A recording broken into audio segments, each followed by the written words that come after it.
अस्सलामुअलैकुम दोस्तों, कैसे हैं आप सब। मैं ज़बीना फ़याज़ एक बार फिर आपके साथ मैं शुरू कर रही हूँ dark love saga season 3 by Waheeba Fatima part 14। ठंडी ठार यकबस्ता हवाओं के बीच अमन बालकनी की दीवार से टेक लगाए आंखें मूंदे बैठा था। अंदर वो करवट पर करवट बदल रही थी। नींद आंखों से मीलों दूर थी, बेचैनी हद से सिवा थी। आखिरकार वो बेड से नीचे उतरी, शॉल कंधों पर डाली और धीमे कदमों से चलती खिड़की तक आई थी। फिर उसने अपनी पूरी कोशिश की थी कि वो बगैर आवाज़ की खिड़की खोल ले, मगर बाहर जल्लाद था जिसकी कुव्वत समात उसकी सोच से भी ज़्यादा तेज़ थी। खिड़की पर उसकी मौजूदगी महसूस करके अमन के दिल ने एक बीट मिस की थी। ये सज़ा बहुत मीठी थी, प्यारी थी, एक नशे की तरह सुरूर बख्शती थी। प्यार है या सज़ा, ऐ मेरे दिल बता, टूटता क्यों नहीं दर्द का सिलसिला, इस प्यार में हो कैसे कैसे इम्तिहा, ये प्यार लिखे कैसी कैसी दास्ता, या रब्बा दे दे कोई जान भी दे अगर, दिलबर पे होना कोई असर, कैसा है सफ़र वफा की मंजिल का, ना है कोई हल दिलों की मुश्किल का, धड़कन धड़कन बिखरी रंजिशें, सांसें सांसें टूटी बंदिशें, कहीं तो हर लम्हा होठों पर फरियाद है, किसी की दुनिया चाहत में बर्बाद है, या रब्बा दे दे कोई जान भी अगर, दिलबर पे होना कोई असर। मुअज़्ज़ा ने खिड़की खोली तो ठंड के एहसास से उसके जिस्म में एक फुरीली सी दौड़ गई। उसे झरझरी आई थी। किस कदर मलामत वाला एहसास था कि वो नरम गरम बिस्तर पर सो जाती और उसकी वजह से कोई सारी रात ठंड में ठिठुरता। उसकी ज़मीन ने उस पर मलामत भेजी। वो बेचैन हो गई। ये क्या एहसास था, ये तो वो खुद भी नहीं जानती थी, मगर अब ना चाहते हुए भी उसके ध्यान की सुइयाँ उसी पर अटकी हुई थी। वो बेचैनी से कमरे में टहलने लगी। फिर जब कुछ भी नहीं सूझा तो झटके से बालकनी का दरवाज़ा खोलकर दंदनाती बाहर आई थी। अमन चौंका था और धीमे से आंखें खोलकर उसे देखा। आपने इस ठंड में क्या मेरे सर होकर मरना है, बेतासुर लहजे में बोली थी। काश वो कह पाता, नहीं, बस सिर्फ और सिर्फ तुम पर मरना है। अमन के दिल की कली चटकी थी। आज वो उससे खुद से मुखातिब कर रही थी, मगर उसे उसका भी ख्याल था। मुझे कुछ नहीं होगा जज़्ज़ा, तुम कंफर्टेबल हो रहो और बिला झिझक जाकर सो जाओ, नरमी से कहा गया। बहुत शुक्रिया, मेहरबानी, मैं ऐसे कंफर्टेबल हो ही नहीं सकती। आप अंदर आ सकते हैं, वो कहकर मुड़ी मुड़ी मगर जाते जाते पलटी, क्योंकि मुझे अपनी हिफाजत करना आती है, उसने सर से लहजे में कहा था। अमन के सीने में छन से कोई चीज़ टूटी। वो अब मुर्दा से कदम उठाता कमरे की जानिब आया। बालकनी का दरवाज़ा लॉक किया, पर्दे दुरुस्त किए और संजीदा सा कुशादा सोफे पर आकर बैठा। मुअज़्ज़ज़ बेड पर पाँव नीचे लटका कर बैठी, खुद को मसरूफ़ ज़ाहिर करने के लिए मोबाइल में शायद कोई गेम खेल रही थी। अमन ने एक नज़र उसे देखा और अपने लब बुरी तरह कुचल डाले। एक तेरी नज़र में मुस्तरद जो ठहरे हम, फिर किसी की नज़र में कमाल ठहरे तो क्या ठहरे। वो चाहे दोबारा पैदा होकर भी आ जाता, उसका ये जुर्म जुर्म ही रहना था। कोई न सुने सिसकती आहों को, कोई न धरे तड़पती बाहों को, आधी आधी पूरी ख्वाहिशें, टूटी फूटी सब फरमाइशें, कहीं शक है, कहीं नफरत की दीवार है, कहीं जीत में भी शामिल पल पल हार है।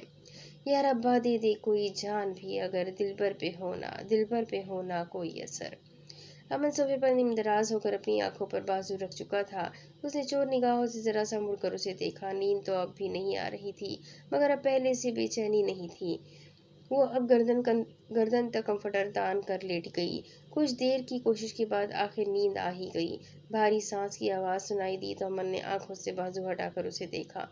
अब वो फुर्सत से उसे देखकर सैर हो सकता था, तभी सोफे पर उठकर बैठ गया। दूसरी तरफ मीटिंग इख्तिताम पजीर हो चुकी थी। असावरी के चले जाने की खबर भी सबको मालूम पड़ चुकी थी। सबसे पहले अर्शन अपनी जगह से उठा था। वो बेसमेंट की सीढ़ियां चढ़कर लाउंज में निकला तो महावीर उसके पीछे लपका। अर्शन, ये किसी और को करने दो। महावीर ने उसे समझाना चाहा। नो डैड, ये हरगिज़ नहीं, उसे मुझे जवाब देना ही होगा। अर्शन की आंखें लहू छलका रही थी। वो तेज़ी से उसके कमरे में दाखिल हुआ था। वो जो वज़ू करके वॉशरूम से बाहर निकली थी, उसे इस तेवर में कमरे में दाखिल होते देख बुरी तरह गड़बड़ाई।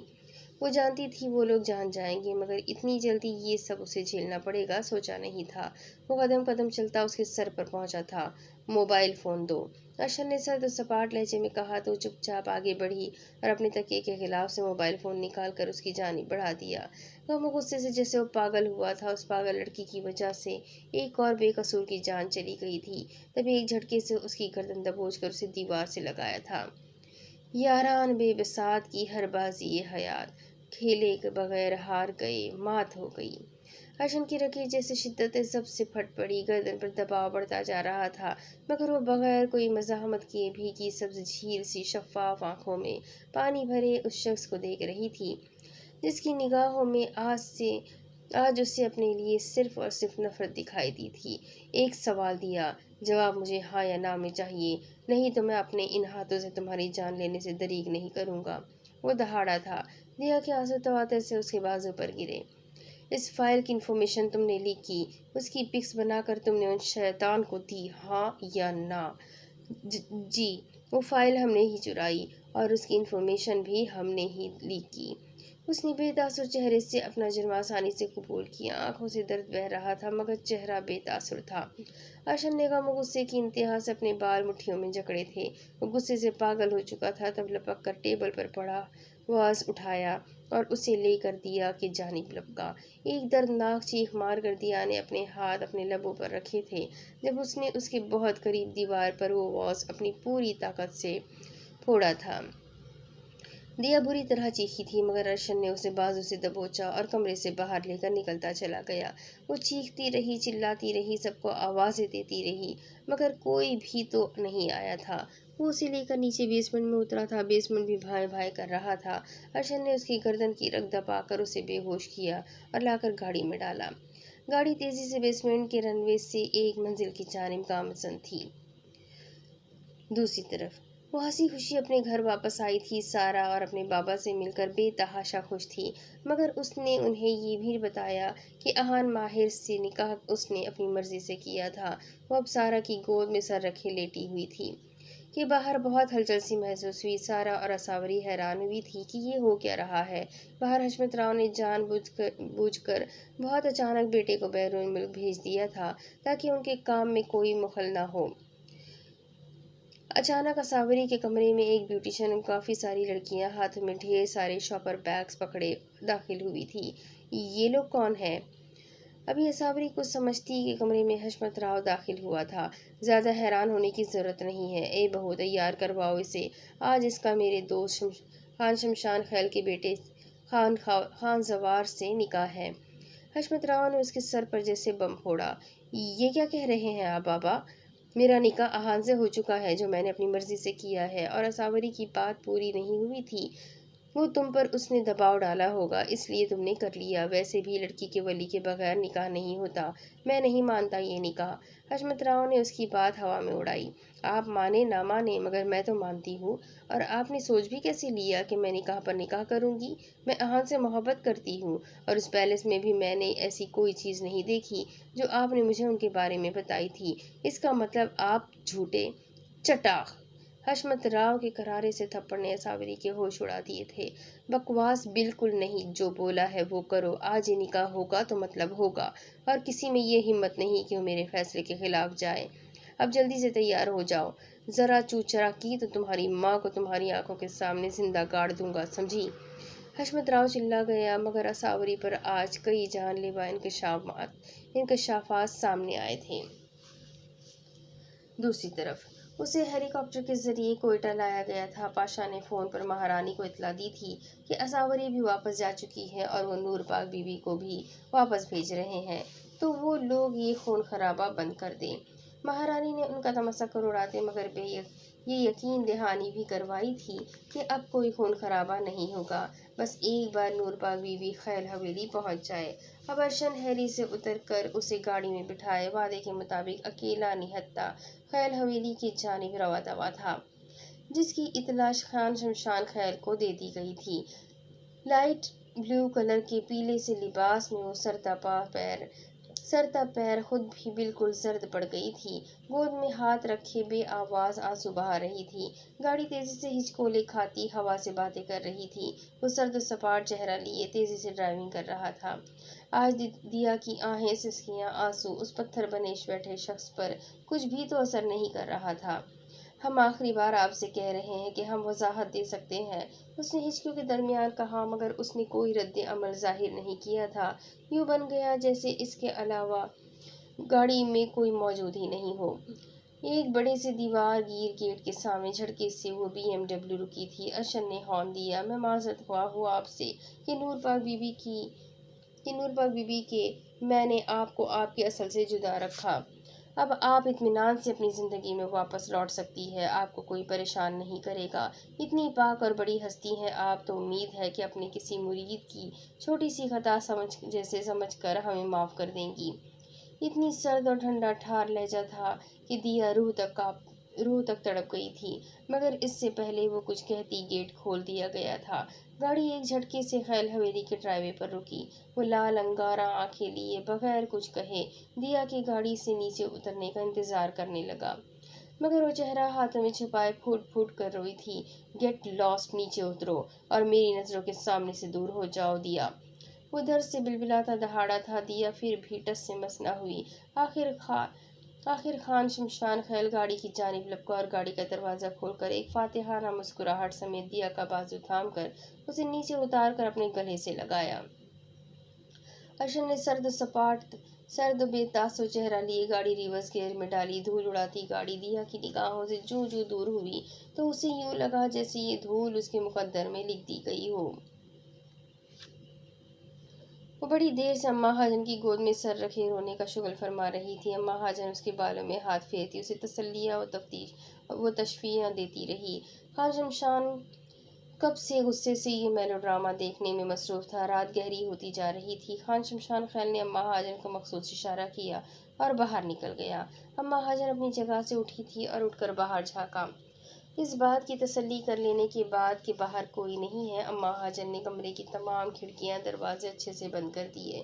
दिया हैरत से भीगी सुर्ख आंखें लिए उनकी ये हरकतें देखती रही। अम्मा, ये क्या क्या कर रही हैं आप? अम्मा हाजन दिया के करीब आई थी। चटाक! एक जन्नाटेदार थप्पड़ ने दिया के होश उड़ा दिए थे। तब अम्मा हाजन ने ग़ैज़ो ग़ज़ब के आलम में उसे बाजू से पकड़कर झंझोड़ डाला था। अरे बदबख्त पागल लड़की! अरे जब इस जहन्नम से निकल ही गई थी तो इधर वापस क्यों आई? जानती भी हो ये लोग तुम्हारे साथ क्या करने वाले हैं? अम्मा हाजन धीमी आवाज़ में गुर्राई तो दिया ने हैरत से फटी और सहमी निगाहों से उन्हें देखा। तुम्हारे जाने के बाद ही मुझे इन सब की असलियत का पता चला। अरे तुम्हारी जगह पर तो उन्होंने कब की एक नकली नूर पाक बीवी बिठा दी है, ये ऐलान करके कि जैसे तुम्हें परी हमारे पास छोड़कर गई थी वैसे ही उठाकर भी ले गई। वो नकली नूर पाक बीवी जो काले तावीज़ गंडे करके लोगों के घर तबाह कर रही है, गंदे गंदे अमल करती है। हदिये के नाम पर लोगों से लाखों रुपए ऐंठते हैं ये लोग। दरबार पर भी नशे, चरस और हीरोइन के काला कारोबार चलता है। मुल्क दुश्मन अनासिर से मिले हुए हैं। दौलत के लिए ये हराम काम कत्ल गारतगिरी से भी परहेज नहीं करते। और तुम अपनों को छोड़कर यहाँ चले आई? अरे तफ है तुम्हारी अकल पर। अम्मा हाजन छम आंसू बहाती उसे कोसे गई। आप को गलत फहमी हुई होगी अम्मा। ऐसा कैसे हो सकता है? हम यकीन कैसे करें अम्मा कि बाबा ऐसे ऐसे और भाई? अरे बदबख्त, ना वो तेरा बाप है ना वो तेरे भाई। भेड़िए हैं, बस भेड़िए जो तुझे नोच कर खाने की तैयारी कर रहे हैं। खान जमरत खैल की रखेल बनाने वाले हैं वो लोग तुम्हें आज। अम्मा हाजन ने बेबसी से दो हथौड़ों से उसे पीट डाला। वो बिलक बिलक कर रोए गई। अम्मा, अम्मा हमें बचा ले। हमें अर्शन के पास जाना है अम्मा। हमें उनके पास जाना है, अपने शौहर के पास। बचा ले अम्मा। वो बुरी तरह खौफजदा होती रो दी। वो शायद भूल गई थी कि जिस शौहर की दुहाई दे रही थी उसी तो खुद ही अपनी बेवकूफ़ी से रद्द कर चुकी थी। तब दरवाजे पर दस्तक हुई तो दिया बुरी तरह सहमी थी। अम्मा हाजन ने उसे तसल्ली देकर दरवाज़ा खोला। दो दो लड़कियां दंदनाती अंदर दाखिल हुई। हमें खान साहब की जानिब से हुक्म है, बीवी जी को तैयार करना है। उन्होंने ज़बरदस्ती दिया को दबोचा था। दिया की चीखें ख्याल हवेली में दबकर रह गई थी। उसे ज़बरदस्ती अजीब सा लिबास पहनाकर तैयार किया गया था। वो रोती रही, बिलखती रही, मगर चंद ख्वाजा सरा आई और उसे घसीट कर ले जाकर एक ख्वाबनाक सी ख्वाबगाह में फेंक दिया था। दिया ने हजार कोशिश की कि वो उस जहन्नम से बच निकले, मगर सब तरीके, सब हुरबे बेसुध साबित हो रहे थे। कई घंटे गुजर जाने के बाद खान जमरद खैल नशे में धुत लड़खड़ाता कमरे में दाखिल हुआ था, जिसे देख दिया कि सांस गले में ही अटक गई थी। आपकी बहन है। उसने बेबसी से सबसे पहले उसे याद करवाना चाहा। वो मकरूह कह कहे लगाकर हंसता चला गया। इतना हंसा कि जिल्लत व बेतौकीरी के एहसास ने दिया को अधमरा कर दिया था।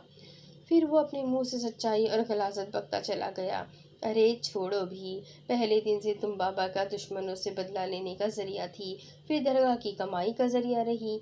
तुम तो वो खिलौना हो जिससे शुरू दिन से बाबा ने मुझे खेलने के लिए देने का वादा किया था, और आज बाबा ने वो वादा पूरा किया। तुम अब उसके बाद से मेरी रखेल बनकर रहोगी।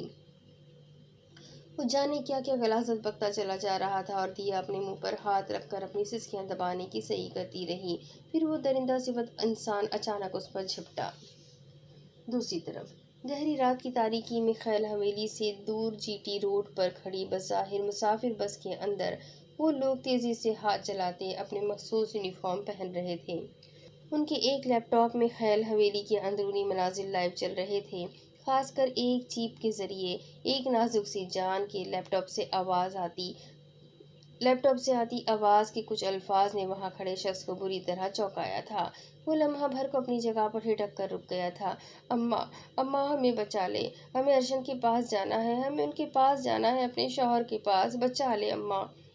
मगर वो यूं ही पथरीले से तासुर लिए फिर अपने काम में मशगूल हो गया था। बस धीमे से आगे बढ़ रही थी। गाड़ी खैल हवेली की हदूद में दाखिल हुई तो उसे गेट के बाहर ही कई मीटर की दूरी पर रोक लिया गया था। गार्ड बस के अंदर दाखिल हुए थे, जहां तीन हसीन तरीन दोशज़ाएं अलीज़े, फलसा और बीना अपने चेलों के साथ गाड़ी में सवार थी।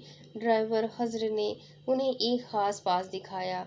आज रात के जश्न के लिए ख़ास माल मंगवाया है खान जमरन साहब ने।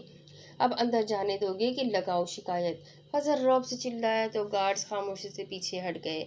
अब बस खैल हवेली के अंदर दाखिल होती एक मखसूस हिस्से की जानी बढ़ रही थी। खैल हवेली की खामोश फिजा बहुत अचानक बम धमाकों की आवाज़ से गूंज उठी थी। हर तरफ तबाही बर्बादी मचा दी गई थी। धुएं के मरगोले उड़ रहे थे। जाने कहाँ से इतनी फायरिंग हुई कि खैल हवेली के अंदर के तमाम गार्ड जहन्नम वासिल हो चुके थे। बम धमाके अब भी जारी थे।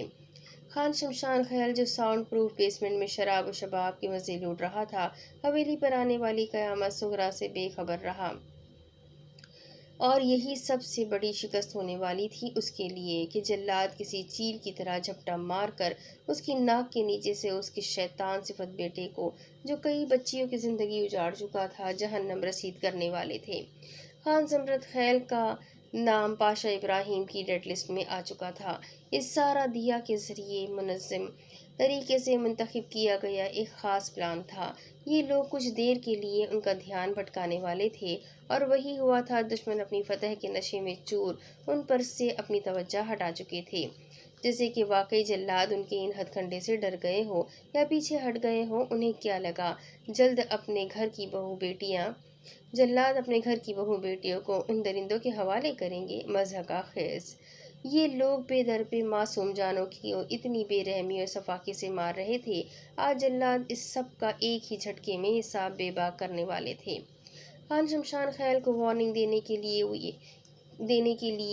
वो बाज आ जाए, हट जाए, नहीं तो उसका पूरा ख़ानदान माँ सिवाय ख़वातीन के जहन्नम वासिल कर दिया जाएगा, वो भी चुटकियों में। अब तक तो ये लोग इसलिए भी बचे हुए थे कि उनके पास सोहम खान की दिया थी, और उसके साथ उनकी पुश्त पनाही दुश्मन अनासिर लोग भी कर रहे थे। लेकिन अब उनके पापों का घड़ा भर चुका था, और अब हिसाब किताब की बारी थी। वो बस जो हवेली दाखिल हुई थी, अब उसके अंदर और उसके नीचे से जल्लाद कतार दर कतार बाहर निकले थे। रावण की लंका गुरूर और मजालिम को जलाकर खाकस्तर करने वो बस से निकलकर 4 सू फैल गए थे और हवेली के अंदर तक घुस गए। फलजा ने अम्मा हाजन को बहिफाजत एक कमरे में बंद किया और उन्हें सुकून से बताया कि वो अपनी बहन को यहाँ से ले जाने और उनके दरिंदे बेटे को दुनिया से रुखसत करने हवेली आए हैं। अम्मा हाजन उसे खाली खाली निगाहों से देखे गई। मगर फलजा ने उनके हाथ में एक यूएसबी ड्राइव थमाई। इसमें आपके बेटे की तमाम वीडियोस मौजूद है, जिसका पसंदीदा मशगला शिकार खेलने के साथ साथ उसकी वीडियो बनाना भी होता था। ये देखकर आप कहेंगी कि शुक्र है इस धरती पर से एक फिरौन का बोझ और कम हो गया। फलजा ये कहकर बाहर निकल आई और कमरा बाहर से लॉक कर दिया। अब बस एक शैतान को जहन्नम पहुंचाना था। दिया लोकेशन ट्रेस करती तेजी से अंदर की जानिब वो लोकेशन ट्रेस करता तेजी से अंदर की जानिब बढ़ रहा था। मखसूस खुफिया राहदारियों से होते हुए पिछली जानिब के बने कमरों में से दिया की मौजूदगी का पता चला। ये कमरा भी साउंड प्रूफ होगा कि इससे अपने एयरपॉड में से दिया के चिल्लाने की आवाज़ आ रही थी। बस इतनी ही वजह काफ़ी थी उस दरिंदे का सर कुचलने के लिए। वक्त ज़ाय किए बगैर हाथ में पकड़ा एक दस्ती बम उसने दरवाजे की जानिब उछाला। खुद जंप लगाकर पिलर के पीछे छुपा। दरवाजे के एक धमाके से परखच्चे उड़ गए थे।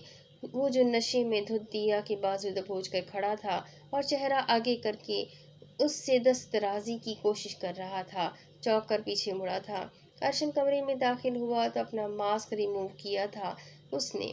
वो जो 7 पर्दों में छुपी रहती थी, आज उस बेहुदा से लिबास में दुपट्टे के बगैर वो इस सूरत हाल में महज अपनी ही वजह से जब उसके सामने आई तो दिया का दिल किया ज़मीन फटे और वो उसमें समा जाए। दिमाग ने काम करना छोड़ दिया। वो लपक कर उस तक गई और खुद को उसके सीने में छुपाना चाहा। वो बिलक बिलक कर रो रही थी। ए, कौन हो तुम? इसे मेरे हवाले कर दो। वो दरिंदा घुर्राता दिया की जानिब लपका। अर्शन के पाँव की एक ही ज़र्ब जो कि पूरी ताकत से उसके सीने पर पड़ी थी, वो एक ही झटके से एक धमाके के साथ कमरे के साइड पर पड़े टेबल पर जा गिरा था। अर्शन ने नरमी से उससे साइड पर किया और ज़मीन पर पड़ा दुपट्टा उठाकर उसके गिर्द अच्छी तरह लपेट दिया। इस दौरान उसकी लहू छलकाती निगाहों ने एक मर्तबा फिर उसके वजूद का अहाता करने की कोशिश नहीं की थी। अशरफ खान जमरत पर पल पड़ा था, जी भर कर उसकी हड्डी पसली तोड़ देने और उसे लहू लहान कर देने के बाद उसके हाथ में चमकते स्कैलिपल को देख दिया रोना भूल गई थी। अब उसका स्कैलिपल वाला हाथ जमरत के नीम जान मछली की तरह तड़पते जिस्म पर रेंग रहा था। अर्शन, छोड़ दे इसे, जाने दे। ये तो है ही शैतान। आप उसके खून में अपने हाथ क्यों रंगना चाहते हैं? आप क्यों कानून हाथ में ले रहे हैं? वो जैसे होश खो बैठी थी तभी अर्शन का बाजू झंझोड़कर चीख चिल्ला रही थी, शट अप, पीछे हटो। अर्शन इस कदर ऊंची आवाज में दहाड़ा था कि दिया सहम गई। अर्शन ने उसका बाजू दबोचा। तुम दिया, तुमने क्या कसम खा रखी है मेरी जात की नफी करने की, मुझे गलत साबित करने की? वो चिल्लाया और पीछे मुड़कर एक ही वार से उस तड़पते शख्स की शहरक काट डाली। खान जमरत खैल की आधी गर्दन कटकर एक तरफ ढलकी तो दिया होश से बेगाना होकर जमीन बोझ हुई थी। अर्शन ने अपनी पॉकेट से एक चिट निकाल कर खान जमरत पर फेंकी और दिया को उठाकर वहां से निकलता चला गया। वो लोग जैसे तूफान मचाते अंदर तक दाखिल हुए थे। अब उतने ही सुकून से सब आकर बस में यूं सवार हुए जैसे बस की और सैर के लिए ही निकले थे।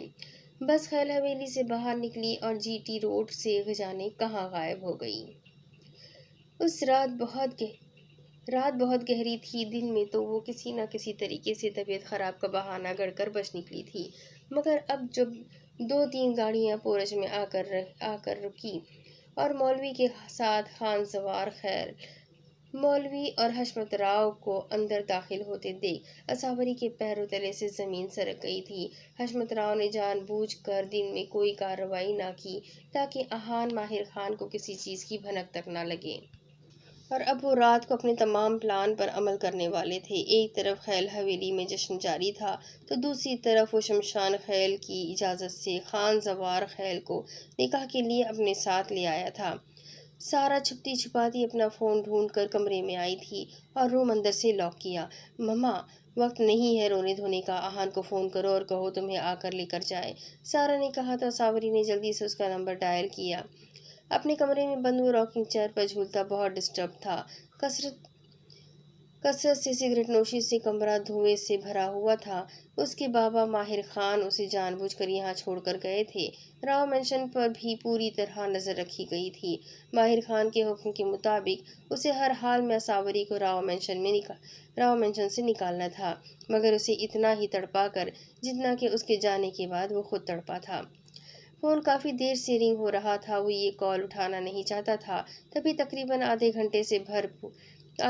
घंटे भर से फोन रिंग हो रहा था, मगर उसने नजरअंदाज किए रखा। आखिर जब ये रिंग दिमाग पर हथौड़े की तरह बरसने लगी तो लाल अंगारा आंखें लिए उसने ये कॉल उठाई। फोन यस करके कान को लगाया, मगर तैश इश्तियाल की शिद्दत से बोला कुछ भी नहीं था। दूसरी जानी ब्लैक गोल्डन इम्तिजाज की दुल्हन वाले लिबास में पूर सजी माही बेआब की तरह तड़प रही थी। हस्ब तौका बुरी तरह बिलक बिलक कर रो भी रही थी। हान, मुझे माफ़ कर दे। मैं आपके पैरों में गिर कर माफ़ी मांग लूँगी, मगर मगर मुझे इस जहन्नम से ले जाए। मुझे सब हकीकत का इल्म हो चुका है। सब कुछ जानते बूझते बाबा जान मेरा अभी खान जवार खैल से निकाह पर निकाह करवाने वाले हैं। अहान, मुझे बचा ले। मैं तो आपकी इज्जत हूँ ना, आपकी मनकुआ हूँ। Please save me. उसका यकीनन सांस उखड़ रहा था। अहान ने तहम्मुल से उसकी बात सुनी। शिद्दत जब से आंखें लहू छलका रही थी। कहा था ना सावरी शाह, मेरे घर से कदम बाहर निकाला तो तमाम कश्ती जला कर जाना, ताकि वापसी नामुमकिन हो जाए। और अब मेरी तरफ से तुम आज़ाद हो। तुम बेफिक्र होकर ये निकाह कर सकती हो, क्योंकि मैं अहान माहिर खान अपने पूरे होश हवास में। उसकी बात मुकम्मल नहीं हुई थी, ना ही उसका मुझसे मुकम्मल करने का कोई इरादा था। कि ये बात मुकम्मल कर देता तो जिंदगी भर के लिए खुद अधूरा रह जाता। असावरी की मम्मा की चीख फिजा में बुलंद हुई थी, क्योंकि असावरी शायद जमीन बोझ हो गई थी। वो फोन कान से लगाए ही तेजी से बाहर निकला था। सारा ने फोन उठाकर अपने कान को लगाया था। तुम महान बेटे हो ना बेटे, तुम्हें तुम्हारी माँ का वास था। इस माँ की फरियाद सुन लो, मेरी बच्ची को बचा लो, नहीं तो ये मर जाएगी। अगर इसे कुछ हो गया तो मैं भी मर जाऊंगी। इसका कोई कसूर नहीं है बेटा। ये जानती है कि मैं काफ़ी सालों से हार्ट पेशेंट हूँ, तो इसीलिए अपनी माँ की तड़प में इस जहन्नम तक चली आई। मगर इसे कि दा क्या मालूम था कि दादा के नाम पर भेड़िया बैठा है, जो दौलत की खातिर उसे निकाह पर निकाह जैसे हराम अमल को करते उसे एक दरिंदे के हवाले कर देगा। बेटा, तुम सुन रहे हो ना? सारा ने रोते हुए परेशानी से पूछा। आंटी, आप फिक्र मत करें, मैं लेने आ रहा हूँ उसे। आहान ने कहते गाड़ी में बैठकर दूसरे फ़ोन से आईजीपी ओवैस मलिक को मैसेज किया और गाड़ी स्टार्ट की। आंटी, मेरे साथी और गार्ड्स वहाँ उस घर में भी मौजूद है, जो मेरे एक इशारे पर किसी का भी भेजा उड़ा सकते हैं। आपकी बेटी अब मेरी इज्जत है और मेरी जिम्मेदारी है, और मुझे अपनी इज्जत की हिफाजत करना आती है। रिलैक्स रहें, आपकी तबीयत ख़राब ना हो जाए, और उसे भी किसी तरह होश में लाकर ये बता दें कि मैं आ रहा हूँ। आहान ने कहा तो सारा की जान में जान आई। शुक्रिया बेटे, बहुत ही शुक्रिया। इंतहाई किसी गैरतमंद शरीफ माँ बाप के बेटे हो, जो अपनी इज्जत की कदर करना जानते हो, सारा ने कहा और फ़ोन रख दिया। जल्दी से असावरी के लबों के करीब इन्हेलर लेकर गई और एक हाथ से टेबल पर पड़े जग में से पानी निकालकर उसके मुंह पर पानी के छींटे फेंके। वो होश में आई थी। सारा ने उसे कंधों से थाम कर उठाकर बिठाया और वो दोबारा चिल्ला चिल्ला कर रोना चाहती थी कि सारा ने उसे जिंदगी की नवीद सुनाई थी। उनकी ये खुशी ज्यादा देर कायम नहीं रह सकी। जब बाहर से दरवाज़ा धड़धड़ाया गया, मम्मा, असावरी सहम गई। रिलैक्स रहो, पैनिक मत हो, तबीयत ख़राब हो जाएगी। ये आहान बेटे ने ही कहा है कि तुम्हें बताऊं कि वो आ रहा है। फिक्र मत करो, कुछ नहीं होगा।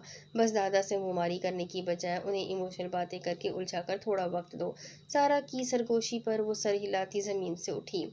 बहू, दरवाज़ा खोलो। अगर मैंने तोड़वा दिया तो अच्छा नहीं होगा, तुम माँ बेटी के लिए। हशमत राव चिल्लाया। सारा ने आगे बढ़कर दरवाज़ा खोल दिया। मोबाइल वो पहले ही ऑफ करके बेड के नीचे फेंक चुकी थी। हशमत राव दंदनाता अंदर दाखिल हुआ था। क्या कर रही थी तुम दोनों? हाँ, हशमत राव चिल्लाया। बाबा, असावरी रोती हुई हशमत राव के पास आई और उनका बाजू थामा। आपने मुझ पर हाथ उठाया। आपने तो मुझसे कभी झिड़क कर बात तक नहीं की थी। आपने मुझ पर हाथ उठाया। वो रो रही थी और हशमत राव झाग की तरह बैठता चला गया। तुमने भी तो कभी अपने बाबा को झूठा नहीं कहा था, और कल कहा। हशमत राव ने उसे खुद से लगाया तो मजीद आंसू बहाने लगी।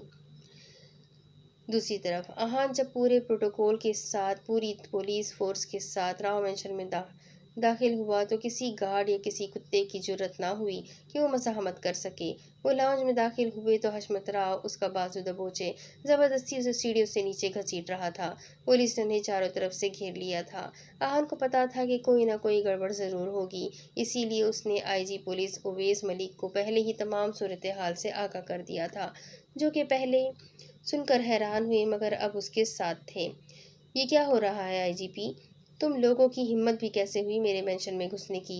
हशमत राव यूं भड़का जैसे उसकी दुम पर पांव आया था। खान जवार खैल ने आहार को खूनख्वार निगाहों से देखा, जो दूसरी मर्तबा रंग में भंग डालने चला आया था। शट अप मिस्टर हशमत राव, आपके खिलाफ कंप्लेन है कि आप डीआईजी आहान माहिर खान की मनकूहा का निकाह पर निकाह करवाना चाहते हैं, और मेरी नज़रों में ये इस कदर बड़ा जुर्म है कि डीआईजी आहान अपनी मनकूहा को वापस लेने आए हैं, और किसी ने उनके काम में मदाखलत करने की कोशिश की तो मैं शूट एट द स्पॉट का ऑर्डर दे दूंगा। आईजीपी ओवैस मलिक भी भड़के तो हशमत राव सेकंड्स में ठंडा पड़ गया। हम बच्ची का हाथ छोड़े और उसे खुद फैसला करने दे कि वो किसके साथ रहना चाहती है। ओवैस मलिक चिल्लाए तो हशमत राव ने तड़पती मचलती असावरी का बाजू छोड़ दिया और फिर सेकंड्स में वो भागकर आहान के सीने से लगी थी कि कुछ लम्हों के तो आहान भी उसकी इस बेबाकी पर बौखला गया। माथे पर बेशुमार बल थे मगर आईजीपी के सामने शराफत का मुजाहरा करते नरमी से उसे खुद से अलग करके अपनी पुश्त पर छुपाया। तुम्हें तो बैद नहीं थी कि उसे खुद से दूर पटक कर इसके होश ठिकाने लगा देता। ये आप लोग अच्छा नहीं कर रहे हैं। हशमत की दुम पर पाव आया। नाक के नीचे से उसकी पर्सनल प्रॉपर्टी निकाल कर ले जाने वाला था वो, तो बिलबिलाता क्यों नहीं? देख लेना, अपने ऑफिस में ही होता हूँ मैं, आहान ने कहा, और वो लोग असावरी को लिए बाहर निकलते चले गए। सारा ने सुक्का सांस लिया। आहान ने उसे अपनी गाड़ी में बिठाया। आईजीपी ओवैस मलिक और तमाम फोर्स उसे आधे रास्ते तक छोड़ने आए, मगर इससे आगे आहान ने ये जानने के बावजूद उनका ताक़ुब किया जा रहा है, ओवैस मलिक को वापस जाने का बोल दिया कि वो दुश्मन के साथ अपने तरीके से निमटना चाहता था। उवैस मलिक लोग वापस चले गए। अब वो अकेले व्हाइट पैलेस की जानिब जाने लगे, मगर बहुत जल्द उनकी गाड़ी पर फायरिंग की बौछार हो गई। आहान अपना सारा गम और गुस्सा स्टीयरिंग पर और अपने ताक़ुब में आने वाले उन कुत्तों पर निकाल रहा था, जब वो उसके पहलू में पूर सजी दुल्हन बनी बैठी बिलक बिलक कर रो रही थी। ब्लैक पर गोल्डन इम्तिजाज के काम पर डार्क गोल्डन ज्वेलरी में वो आसमान से उतरी कोई नाजुक अंदाम अप्सरा ही लग रही थी। मगर सौगवार, आहान प्लीज़ मुझे माफ़ कर दे। बार बार एक ही गर्दान किए जाने पर भी उसके माथे की भूली रगों की हवा निकलने का नाम ही नहीं ले रही थी। उनके ताक़ुब में आने वाले गुंडों की फायरिंग से उनकी गाड़ी का टायर बर्स्ट हुआ था। शायद तभी गाड़ी हिचकोले खाने लगी। वो एक वीरान सी जगह थी जहाँ अभी ज़ेर तामीर फ्लैट्स के असरात थे। वो महारत से गाड़ी को ब्रेक लगाते एक इमारत तक लाया था। गाड़ी रोक कर उसे कलाई से खींचकर नीचे उतारा और उसे लेकर किसी महफूज मकाम की जानिब भागा। बिल्डिंग तामीर करने के लिए बिल्डिंग तामीर करने के लिए एक टेम्पररी लिफ्ट बनाई गई थी, जिसमें वो सवार होकर तकरीबन 15 मंजिला इमारत की 10वीं मंजिल तक पहुंचा था। उसे महफूज जगह पर छुपाकर अब वो उन कुत्तों को ठिकाने लगाने निकला था। फायरिंग की बौछार थी और असावरी का दम निकला जा रहा था। तबीयत बुरी तरह खराब होना शुरू हुई थी और यूँ लगता था अब दम निकलेगा कि तब। कुछ देर बाद ही वो गुंडों को ठिकाने लगाकर सपाट चेहरा लिए उस तक पहुंचा था। कहाँ जाना है जल्दी बता दो, ताकि तुम्हें आंटी को दिए गए वादे के मुताबिक महफूज मकाम तक पहुंचा दूँ।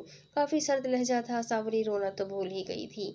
आहान, मुझे वाइट पैलेस जाना है, आपके साथ, हमेशा हमेशा के लिए, आपके साथ, आपके करीब, आपकी बनकर रहने के लिए।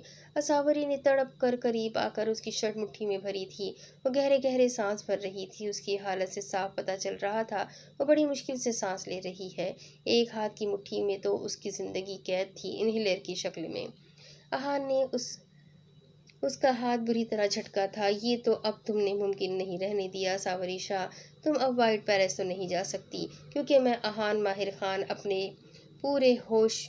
एक मर्तबा फिर असावरी ने उसके अल्फाज को उसके मुंह से छीन लिया था, क्योंकि उसने मुट्ठी में पकड़ा इन्हेलर 10वीं मंजिल से नीचे जाने कहाँ पर उछाला था। अहान ने फटी-फटी निगाहों से उसकी ये हरकत देखी। मैं व्हाइट पैलेस नहीं जा सकती तो कब्र में जाना पसंद करूंगी। आपका फ़र्ज़ पूरा हो गया। आप जा सकते हैं यहाँ से। जाइए। आपके नाम के साथ मरना चाहती हूँ। सुकून से जाइए। वो सरता पैर नीली पड़ती लड़खड़ाती पीछे की जानिब कदम बढ़ा रही थी। अगर वो इमोशनलेस ग्रीन मॉन्स्टर था तो सामने भी सदा की ज़िद्दी और उखड़ा सावरी शाह थी, जो उसकी जुदाई से बेहतर मौत को गले लगाने को तरजीह दे रही थी। आहन गुस्से से उसकी जानिब लपका था और उसे बाजुओं से पकड़कर झंझोड़ा। ये क्या किया पागल लड़की तुमने? आहन गुर्राया मगर बेसुध। तब तक उसकी सांस गले में ही अटक चुकी थी। वो लड़खड़ाकर जमीन पर गिरी। आहन ने उसे अपने बाजुओं का सहारा दिया। और यही वो लम्हा था, ये पल जब वो हरी बला होकर खुद मरने वाला हो जाता था। अपनी जिंदगी के ज़िया के खौफ से अहान के जिस्म का सारा लहू निचड़कर जैसे चेहरे पर आया था। फिर बगैर सोचे समझे, बगैर कुछ भी सोचे, वो उसके नाजुक लबों पर झुका था और उसके सीने में अपनी सांसें उंडेलने लगा। मसीहाई का ये अंदाज सावरी शाह को जी जान से कबूल था। तभी गहरे गहरे सांस भरती वो अपनी खोई सांस हमवार करने लगी। उसके इश्क की खुमारी का तिलिस्म था कि उसकी सांस जल्दी ही बहाल हो गई थी, मगर वो अब उससे अलग कब होना चाहती थी। तभी उसकी गर्दन के गिर्द बाजू हमायल करके वो बहुत ही बेबाकी से अब उसके अनाबी होठों को नरमी से चूम रही थी। आशीष दर था उसकी बेबाकियां अपने होठों पर महसूस किए गया। अजीब फुसू का आलम लम्हा था जो वो चाहता था कभी खत्म न हो। मगर अभी असावरी शाह की सज़ा ख़त्म कब की गई थी? तभी उसे झटके से खुद से अलग किया। मगर असावरी ने आगे बढ़कर फिर से उसका गिरेबान पकड़ा था। आहान, अब अगर एक और मर्तबा आपने अपने मुंह से ये अल्फाज निकाले तो मैं इसी 10वीं मंजिल से कूद कर अपनी जान दे दूंगी। आहान ने उसके हाथ पर ही झटकिया और उसे बाजू से पकड़कर फिर वापसी की राह ली। लिफ्ट से नीचे उतरकर उसे दोबारा गाड़ी में ढकेला और खामोशी से ड्राइविंग करने लगा। असावरी की तबीयत जैसे अब भी बिगड़ी हुई थी। तभी सीट की बैग से सर टिकाकर आंखें मूंद ली। वो जानती थी उसे बहुत सख्त किस्म का नाराज कर चुकी है, मगर वह असावरी शाह थी। उसे अपनी मोहब्बत, अपनी जिंदगी को मनाना अच्छे से आता था। पूरी गाड़ी में फसोखेज खामोशी थी। तकरीबन आधे घंटे की मसाफत के बाद गाड़ी झटके से व्हाइट पैलेस की पोरच में रुकी थी। असावरी ने आंखें खोली और नीचे उतरने की बजाय उसका बेतासुर चेहरा देखने लगी। आहान, गेट आउट असावरी शाह। वो घुर्राया। असावरी के गले में एक फंदा सा लग गया, इसीलिए वो अपने होठों पर हाथ रखती अंदर की जानिब भाग गई। आहान ने तेजी से गाड़ी बेसमेंट के ड्राइवे की जानिब बढ़ाई। दूसरी तरफ अमन अपने कमरे में इधर से उधर चक्कर लगाता फलसा से मुकम्मल तफसीलात मालूम कर रहा था। कितना कहा था कि उसे अभी साथ ले जाए, मगर बड़े पापा ने उसे मना कर दिया। वो चाहते थे वो अपना ज़्यादा वक्त मौजा के साथ गुजारे। वैसे भी जो हॉस्पिटल में भी वाक़यात पेश आ रहे थे तो एहतियातन उसे यहीं रुकने का बोला गया था। वो मौजा को लेकर सुबह ही अपार्टमेंट चला आया था, क्योंकि उसने क्लास लेनी थी और अपार्टमेंट भी साफ कर दिया गया था। वो काफ़ी देर से अपनी बुक्स और नोटबुक्स के साथ घुल रही थी। मैम फरियाल ने मैथ्स का टेस्ट दिया था और बोला था कि जिसके कम मार्क्स आए उसे पनिश्ड होगी।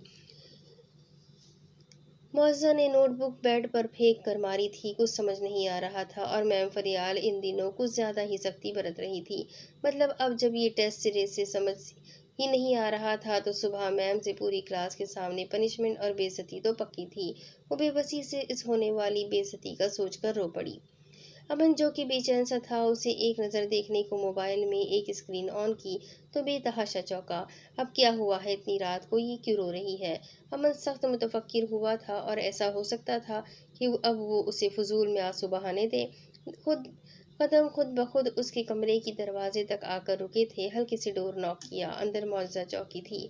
इस वक्त अपार्टमेंट में तो मुअज़्ज़ा और उसके अलावा और कोई था भी नहीं। कौन?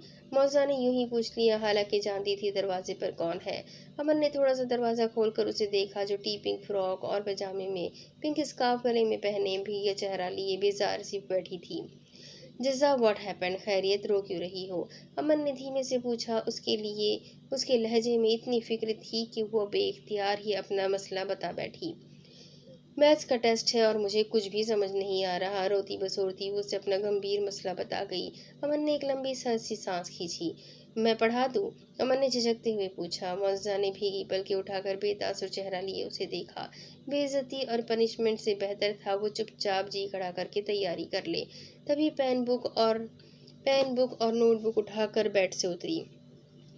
अमन का दिल जैसे कानों में धड़का था, एक सरसारी सी रगोबे में दौड़ गई थी, मगर चेहरा बेतासुर ही था। अमन पीछे मुड़ा और लाउंज में चला आया। लाउंज में ऐसे सोफे पर बैठ गया। वो धीमे कदमों से चलती, स्कार्फ सर पर लपेट सेट करती उसके साथ वाले सोफे पर आकर बैठी थी। अमन ने लाख चाहने के बावजूद उसकी जानिब देखने की कोशिश नहीं की थी। अमन अपनी तमाम तर तवज्जो नोटबुक पर रखी थी। फिर सिर्फ 5 मिनट में ही अमन ने उसके सामने ऐसे कॉन्सेप्ट क्लियर किया कि उससे अगले 10 मिनट में मुअज़्ज़ा ने उसे 2-3 सम्स सॉल्व करके दिखा दिए थे। गुड, ऐसे ही मज़ीद कोशिश करो। अमन ने बालों में हाथ फेरते उसे कहा। मुअज़्ज़ा ने एक नज़र उसे देखा। रात के 12 बजे का वक्त था। तन्हाई, खामोशी, हो का आलम। उस शख्स का इश्क, उसकी मोहब्बत उसके सामने थी। तो अगर वो उसे इस कदर चाहता था तो उसे छूता क्यों नहीं था? किस मिट्टी का बना था ये शख्स? अपना फैसला वापस लेने के बाद वो तब से अब तक उसी इंतज़ार में रही कि शायद वो अपनी बात, अपने वादे पे कायम ना रह पाए और तब वो उसे जताए कि देखो, ये है तुम्हारी मोहब्बत और ये है तुम्हारे खोखले दावे। उसने कहा था वो कोई डिमांड नहीं करेगा, कभी कोई हक नहीं जताएगा। क्या कोई किसी से इस कदर बेलौस बेगर्ज मोहब्बत कर सकता था? शायद नहीं। वो जाने क्यों मगर मगरूर सी होने लगी थी। तभी अब पाँव सोफे के ऊपर रगड़ के पुरसुकून होकर बैठ गई और अपनी नोटबुक पर झुक गई। अमन बार बार उसको खुद पर नज़र नोट करता रहा था। उसकी नज़र खुद पर नोट करता रहा था। कुछ तैयारी करके अब वो नींद से बेहाल होने लगी थी। तभी बार बार जमाइयाँ और छोटी मोटी कातिल अंगड़ाइयाँ लेने लगी थी। अमन को उस पर टूट कर प्यार आया, मगर मुसीबत तो ये थी कि वो उसकी इन हरकतों पर खुलकर मुस्कुरा भी नहीं सकता था। वो उठकर कहीं गया था। मुअज़्ज़ा ने एक चोर निगाह उस पर डाली और फिर नोटबुक की जानिब मुतवज्जा हो गई। वो कुछ देर बाद आया तो उसके हाथ में भाप उड़ाते कॉफ़ी के 2 मग थे। एक मग खामोशी से उसकी जानिब गहरी निगाह से देखते हुए बढ़ाया, जो मुअज़्ज़ा ने थोड़ी सी झिझक के बाद थाम लिया। कप थामते मुअज़्ज़ा की मखरूती गुलाबी उंगलियां उसकी उंगलियों से मिस हुई तो दोनों करंट सा खाकर चौंके थे। मुअज़्ज़ा फौरन बुक की जानिब मुतवज्जा हो गई और अमन अपनी जगह पर बैठ गया। मुअज़्ज़ा ने कप टेबल पर रखा और नोटबुक उसकी जानिब बढ़ाई, जो कि उसने नरमी से थाम ली। नहीं, ऐसे नहीं। वो फिर उसे समझाने लगा। मुअज़्ज़ा करीब हुई, उससे अच्छी तरह समझाकर वो फिर सुकून से सीधा होकर बैठ गया और घूंट-घूंट कॉफ़ी पीने लगा। इस वजूद का आस-पास होना किस कदर दिलनशीन और दिलफरेब एहसास था। अमन को सुकून रगों में खून के साथ गर्दिश करता महसूस हुआ था। मुअज़्ज़ा फिर नोटबुक की जानिब मुतवज्जा हुई। यूं ही नोट पर तवज्जो देते कप उठाकर लबों से लगाया। 2-3 सिप लेकर बेध्यानी में कप अपने पास सोफे पर ही रख लिया। मुअज़्ज़ा बुरी तरह सहमी थी जब अमन ने बहुत अचानक उसे बाजू से पकड़कर अपनी जानिब खींचा। वो जो अपने ध्यान में रिलैक्स होकर बैठी थी, बुरी तरह उसके सीने से टकराई। ये क्या कर रहे हैं आप? मामा गुस्से से गुर्राते मुअज़्ज़ा ने उसके हाथ दूर झटके। अमन ने नरमी से उसे छोड़ दिया, मगर अब भी वो उसके इतने करीब खड़ी थी कि उसकी सांसों की जलती तपिश अमन को अपने सीने पर महसूस हुई। कुछ नहीं कर रहा, ना ही खुद को कुछ करने का अहल समझता हूँ। बस पीछे मुड़कर देखो, अमन ने नरमी से कहा। मुअज़्ज़ा ने पीछे मुड़कर देखा तो उस पर घड़ों पानी पड़ गया। गर्मा गर्म कॉफ़ी का कप सोफे पर उल्टा पड़ा था। अगर वो उसे ना खींचता तो यकीनन मुअज़्ज़ा की टांग जल जाती। वो शर्मिंदगी से सुर्ख पड़ गई थी। मुझे समझ आ गई है, मैं कर लूँगी तैयारी। आपको नींद आई होगी, आप आराम करें जाकर। वो निगाहें चुराते हुए बोली। अब उसके पास बैठना नामुमकिन था। अमन ने उसे देखा। अब जबकि उसने बोल दिया था कि वो जाए तो उसे जाना ही था। ओके, बेस्ट ऑफ लक, अमन कहते अपने कमरे में चला आया था। वो उसे ये नहीं कह सकता था कि उसे एक अरसे से नींद नहीं आती। वो सारी सारी रात नहीं सोता। वो बेख्वाबी का शिकार है और ये नींद शायद अमन को उसके बगैर नहीं आती। वो अंदर अब तहज्जुद अदा करके अपनी तिलावत शुरू कर चुका था। अमन इस कदर खुशहाली में मगन हुआ कि आवाज़ कब बुलंद हुई पता ही नहीं चला। मुअज़्ज़ा जो काफ़ी हद तक तैयारी कर चुकी थी और जिसे हर रोज़ ये आवाज़ सुनकर सोने की आदत थी, अब भी वो पाकीज़गी में डूबी रूह को पुरसुकून करती सूरह बकरा की आवाज़ सुनाई दी तो कब नोटबुक सीने से लगाए सोफ़े पर ही सो गई पता ही नहीं चला। तकरीबन 1.5 घंटे बाद अमन ने यूं ही दरवाजे से झांक कर बाहर देखा। उसे लगा वो अपने कमरे में चली गई होगी, मगर वो तो वहीं सोफे से टेक लगाए गहरी नींद में थी। नोटबुक सीने से लगी हुई थी और हाथ में पेन भी यूं ही मौजूद था। अमन बाहर आया था। जजा करीब आकर पुकारा और उसके चेहरे के करीब चुटकी बजाई, मगर वो टस से मस नहीं हुई थी। जजा कदरे बुलंद आवाज में पुकारा, मगर असर नदारद। वो कुछ ज्यादा ही गहरी नींद में थी। अमन आगे बढ़ा था, बिला झिझक उस मोम की गुड़िया को अपनी बाहों में भरा, उसे उसके कमरे में लाकर नरमी से बेड पर उतारा। ब्राउन बालों की एक आवारा सी लट चेहरे पर गिरी थी, जिसे अमन ने यूं घूरा जैसे अभी उसे कच्चा खा जाएगा। हाथ बढ़ाकर शहादत की उंगली से लट पीछे करते कान के पीछे अड़सा था। फिर जब अपनी कैफियत से परेशान हुआ तो जल्दी से उठा बाहर गया। उसकी किताबें और नोटबुक्स भी उठाकर उसके कमरे की टेबल पर रखी, उसके ऊपर कंफर्टर दुरुस्त किया और अपनी बेतरतीब धड़कनों पर काबू पाते कमरे से बाहर निकल गया। अब दूसरी तरफ वो एक लॉन था जहां दादा पोती की खिलखिलाहटें अपने उरूज पर थी। दादा ने अपने चेहरे को ब्लाइंड फोल्ड कर रखा था और 10 साल इकलौती लाडली पोती खिलखिलाती इधर उधर भाग रही थी। मोना, दूर मत जाना माय प्रिंसेस, चोट ना लग जाए। अली वजीर का लहजा इंतहाई शीरी था कि इकलौती पोती में उसकी जान अटकी हुई थी। वो अली वजीर के जिगर का टुकड़ा थी। वो दोनों मजीद खेल में मसरूफ थे और दो आंखें ये मंजर इंतहाई गौर से देख रही थी। आखिर दिन रात में ढल गया। 4 सुगीर गहरा अमावस की रात सा अंधेरा फैल गया और अली वजीर मेंशन में भी खामोशी छा गई।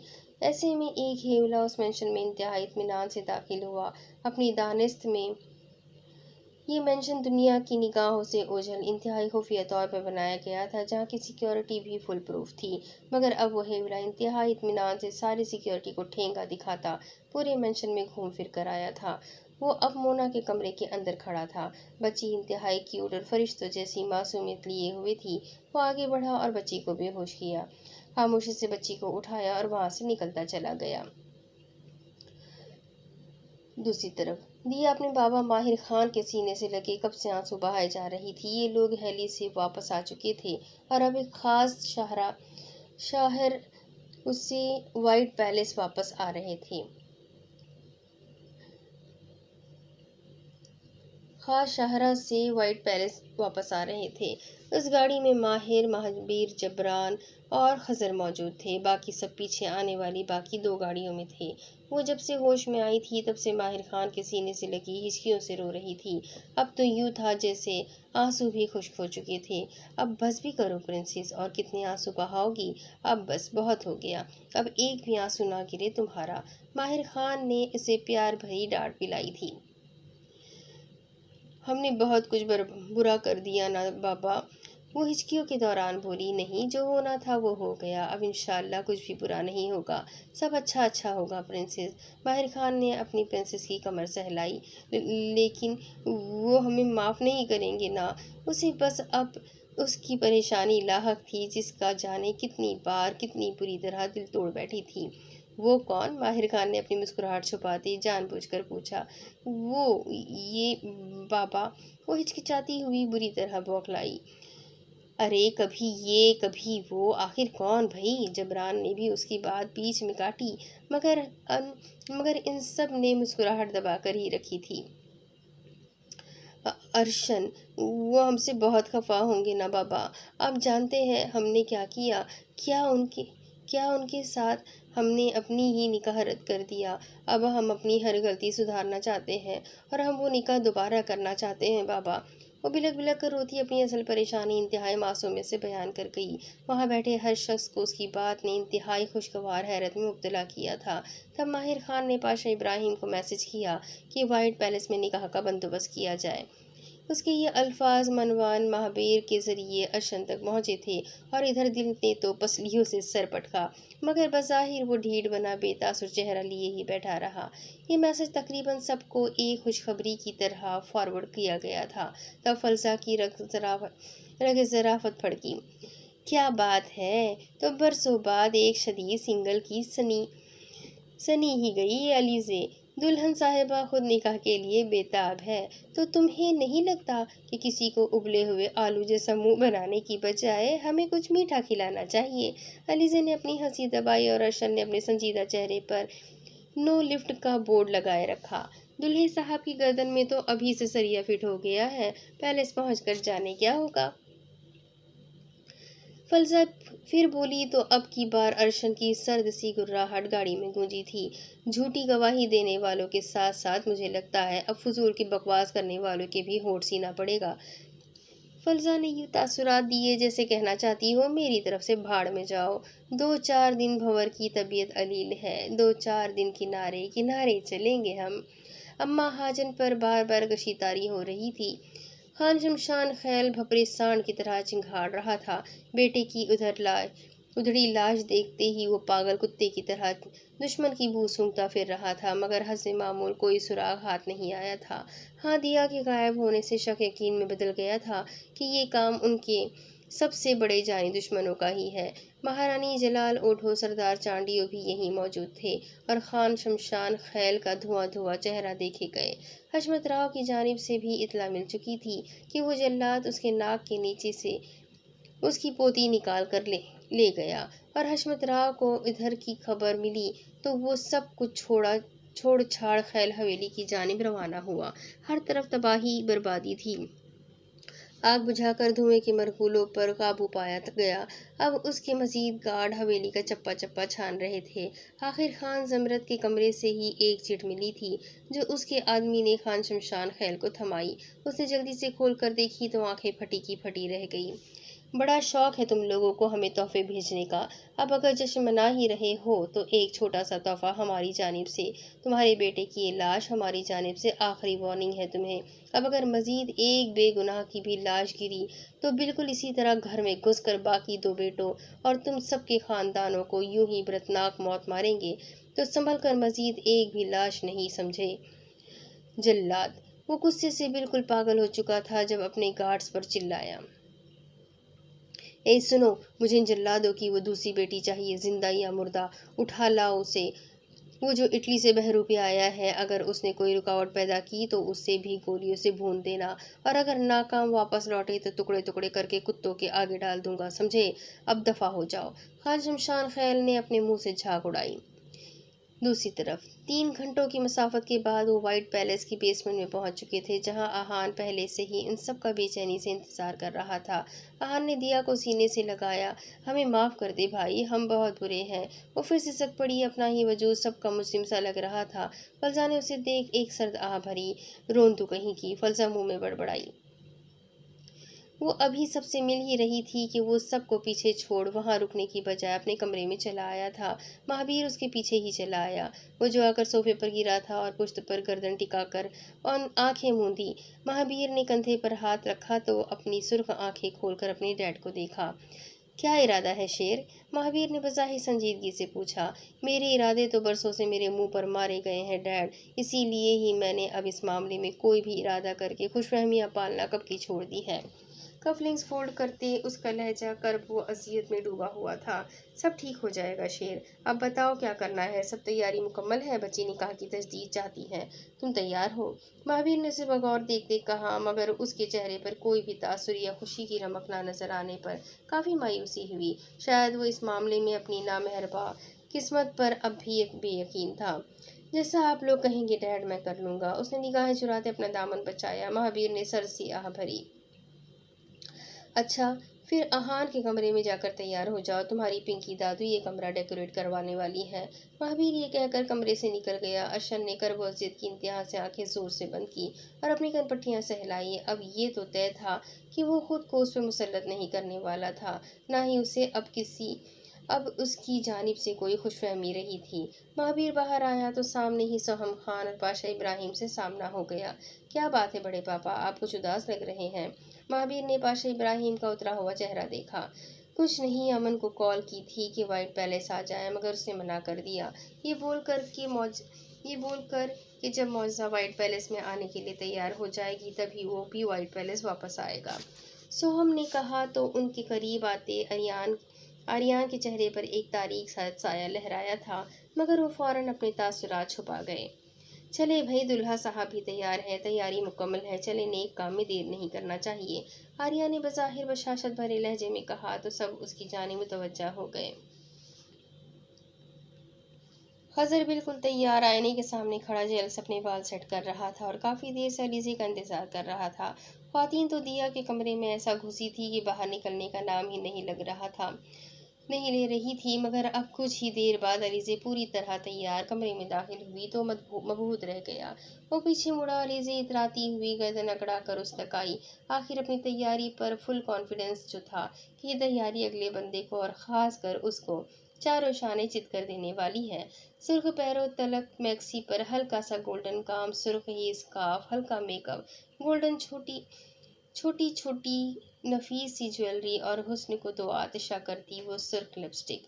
खजर ने किसी भंवरे की तरह उसके गिर्द चक्कर काटा। वो मुस्कुराती रही। खजर के लब वाव शेप में आए। वाव, रेड ड्रेस, रेड लिपस्टिक। खजर ने कुछ ऐसे आह भर कर कहा कि वो सरशार सी हो गई, मगर फिर उसके अगले अल्फाज पर झाग की तरह बैठ जाना पड़ा। कतई रेड सिलेंडर लग रही हैं। खजर ने दांतों तले लब दबाया। व्हाट द, अली से चिल्लाई। गाली नहीं, फजर ने कहते उसको अपनी बाहों के हिसार में भरा। अलीजे का बुरी तरह मूड ऑफ हुआ था। तभी मुंह गुब्बारे की तरह फूल गया, मगर खजर के कान में की गई सरगोशी से वो बौखला गई। वो सए लब से नहीं चलता है काम, गालियों की ये सजा अच्छी नहीं। उन्हें मुझे कोई शौक नहीं अपनी लिपस्टिक खराब करवा कर जोकर बनने का, इसीलिए मुंह संभाल कर बात करो। अलीजे ने उसके बाल खींचे। नहीं, मैं तो लूंगा। वो भी ढीठ बना। वाकई ढीठ वाकई हुआ था। खजर, अगर तुमने कोशिश भी की तो मैं बात नहीं करूंगी तुमसे और फंक्शन भी अटेंड नहीं करूंगी। ये धमकी कारगर साबित हुई थी तो फिर ये किस मैं रात में लूंगा। उसने भी इत्मीनान से फरमाइश की। अच्छा ठीक है, लेकिन अब शराफत से बाहर चलो। अलीज़े ने फिलहाल के लिए अपनी जान छुड़ाई। वो दोनों मुस्कुराते एक दूसरे का हाथ थाम कर बाहर आए थे। बाहर तंगबू का एक सैलाब उमड़ आया था। अहान बेसमेंट से ऊपर कॉरिडोर से गुजरकर तवील तरीन और कुशादा लाउंज में आया तो सामने ही वो खड़ी नजर आई, जो शायद रवाहा की तलाश में इधर उधर देख रही थी। लिबास अब तक बदलने की तौफीक नहीं की थी। अहान को सामने देखकर निगाहें झुका गई, मगर अहान के माथे पर ढेर सारे बल आए थे। अपने कमरे में जाओ असावरी शाह, और अगर अपने कमरे से बाहर कदम भी निकाला तो तुम्हारी टांगे तोड़ दूंगा या तुम्हें शूट कर दूंगा। वो कुर्राया तो असावरी की आंखें लबालब पानी से भर गई थी। वो पीछे मुड़कर भागकर अपने कमरे में गायब हुई थी। कमरे में अपने बेड पर औंधे मुंह गिरकर वो बेतहाशा रो रही थी, और अपने कमरे से निकलते रवाहा ने बेटे की ये गौहर अफशानी खूब अच्छी तरह सुनी थी। इससे पहले वो आगे बढ़कर उसे कुछ कहती सब लाउंज में चले आए थे। रवाहा सा झटकती दिया के कमरे में गई, लेकिन कमरे में दाखिल होते ही उसके कदम ठिठक कर अपनी जगह पर रुके थे, मगर मुंह में माशाअल्लाह बोलकर फौरन निगाह का जाविया बदला। पीले शॉकिंग पिंक और पैरेट कलर के इम्तजाज के लहंगे में रवा की खुद की गोल्ड की नफीस ज्वेलरी और ब्राइडल मेकअप में इस कदर हसीन और खूबसूरत लग रही थी कि निगाह नहीं ठहर रही थी। लहंगे के दुपट्टे पर गोटे की लेस थी। रवाहा ने आगे बढ़कर उसकी नज़र उतारी थी। पिंकी और रवाहा उसे लिए बाहर आए। वो धीमे धीमे कदम उठाती धड़कते दिल के साथ बाहर आई, जहाँ पर सब मौजूद थे। वो जो कसरती मजबूत और चौड़े जिस्म पर सादा सी सियाह टी शर्ट पहने लिए दिए अंदाज में बैठा था, निगाह एक जानिब उठी तो दिल ने कहा कि आज पूरी वजूद और कुव्वत बसारत बन जाए, मगर इस कमबख्त जलील दिल ही से तो उसका झगड़ा था। तभी फौरन निगाह फेर ली। उसे लाकर अर्शन के पहलू में बिठाया गया था। दिया की सांस सीने में अटकी। करीब से मखसूस मर्दाना परफ्यूम की मशहूर कुन खुशबू सांसों में समाई तो दिल उछल कर हलक में आया, मगर वो तो हाथ की मुट्ठी बनाए उसे अपने होठों पर जमाए, मुंह में हस्बे मामूल कुछ चबाता, बिल्कुल बेगाना और लापरवाह सा बना बैठा था। निकाह की कार्रवाई की शुरुआत हुई। अर्शन का पूरा वजूद जैसे कुव्वत समाअत बन चुका था जब उसने मौलवी साहब के सामने अपनी मुतरन्नुम धीमी सी आवाज़ में 3 मरतबा कबूल है बोलकर अपने पूरे होश हवास में अपने तमाम जुमले हुकूक अर्शन के नाम कर दिए। दिल कमबख्त फिर खुशफहम होने लगा, मगर उसने बुरी तरह अपना सर झटका और मौलवी साहब की जानिब मुतवज्जा हो गया। लाउंज में मुबारकबाद की सदा गूंज उठी। फजर ने आगे बढ़कर उसका माथा चूमा और दिया कि ढेरों ढेर बलाएं ले डाली। महावीर ने आगे बढ़कर बेटे को सीने में भेजा। महावीर ने देखा, सिर्फ माँ को दिखाने को उसके चेहरे पर एक फीकी सी मुस्कुराहट थी। बेटा अलीज़े और फरजा ने लाउंज में मनी लोगों के साथ मिलकर एक तूफान बदतमीजी सा बर्पा कर दिया था। हर्षन का फोन रिंग हुआ था। अपने डैड को मखसूस इशारा करके वो फोन पर बात करता वहां से निकलता चला गया। व्हाइट पैलेस में मौजूद हर कोई इन इशारों को भी इशारों से आशना था कि कोई इमरजेंसी हो ना हो, मगर सिवाय दिया कि उसने उसे घूंघट के पीछे से जाता देख बुरी तरह पहलू बदला था। सब वहीं मौजूद थे। आहान ने इधर उधर देखा। उसकी धमकी को मद्देनजर रखते वो कमरे से बाहर ही नहीं निकली थी। आहान के दिल को कुछ हुआ था, मगर अभी वो उस कमबख्त दिल पर बड़ा सा पत्थर रखने वाला था। बेचैनी हद से सिवा हुई तो वो यूं ही लाउंज से बाहर निकल आया। आहान सपाट सा चेहरा लिए बाहर गार्डन में बैठा था। ये व्हाइट पैलेस का बैकयार्ड है, जहाँ पर सफ़ेद रंगी कुर्सियाँ और टेबल सेट किए रखा गया था, जो अम्ब्रेला शेप में था। आहान बाहर कुर्सी पर वहशतज़दा सा चेहरा और इतनी तनी रगे लिए बैठा था, जबकि मासूम सी शक्ल बनाए भीगी पलकों से अपनी बचपन की चाहत को ऊपर अपने कमरे की खिड़की से देख रही थी। आज वो गुस्से में उससे कैसा बकवास कराया था कि असावरी शाह को शूट कर देगा। बकवास कर रहा था, वो हरगिज उसे शूट नहीं कर सकता था। एक मर्तबा बचपन में उसे लगा था कि असावरी शाह को उसकी वजह से चोट पहुंची है, तो कई बरस रातों को सो नहीं पाया था। इस वाक़ये के डरावने ख्वाब उसे नींद में डराया करते थे, तो वो ऐसा कैसे कर सकता था। रगोजा में खून बनकर दौड़ती थी वो। उसका सभी चेहरा दिल को सुकून पहुंचाता था। उसका वो हसीन गदाज सरापा आंखों की ठंडक का बाज था। वो खूबसूरत आवाज़ कानों का सुरूर थी। उसकी सांस से तो उसकी सांस चलती थी।